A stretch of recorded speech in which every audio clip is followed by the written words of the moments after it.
여기서 듣고 저기서 듣고 우리가 알고 있는 건강 상식과 정보 중엔 잘못 알고 있거나 사실과 다른 경우가 있죠. 아리송한 건강 상식은 제대로 짚고 넘어가 봐야겠죠.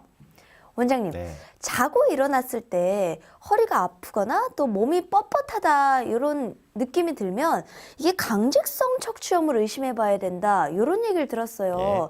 사실 그런 증상이 나타나면 허리 디스크나 아니면 척추관 협착증이 아닐까 이렇게 의심을 하는데 강직성 척추염은 제가 처음 들었거든요. 이게 어떤 건지 좀 잘 알려주세요.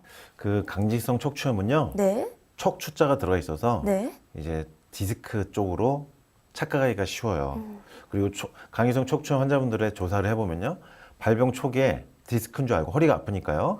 허리랑 엉덩뼈 관절이 있는 데가 아파요. 천장 관절이 있는 데가.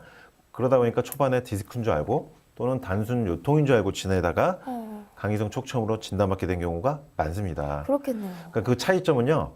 강직성 척추염은 아침에 일어났을 때 굉장히 뻣뻣해요. 허리가.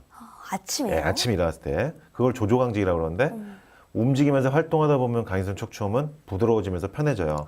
그에 반해서 디스크는요. 서 있거나 움직이거나 활동하다 보면은 점점 더 아파지죠. 아파져요. 누워서 쉬면 좀 괜찮아지고요. 그게 처음 포인트고요. 감별 네. 포인트고. 그리고 강직성 척추염은 류마티스 관절염이 척추에 나타난 거다. 이렇게 생각하시면 돼요. 그러니까 디스크하고 완전히 다른 거죠. 네. 류마티스 관절염은 손가락 관절에 염증이 생긴 거잖아요. 네. 강직성 척추염은 척추에 염증이 생기는 거예요. 그러다 보니까 손가락이 변형되는 게 류마티스 관절염이면은 네. 강직성 척추염은 척추가 변형됩니다. 그래서 척추가 이렇게 마디 이렇게 이루어져 있는데 그게 나중에 변형되면은 통짜로 대나무가 돼버려요. 모양이.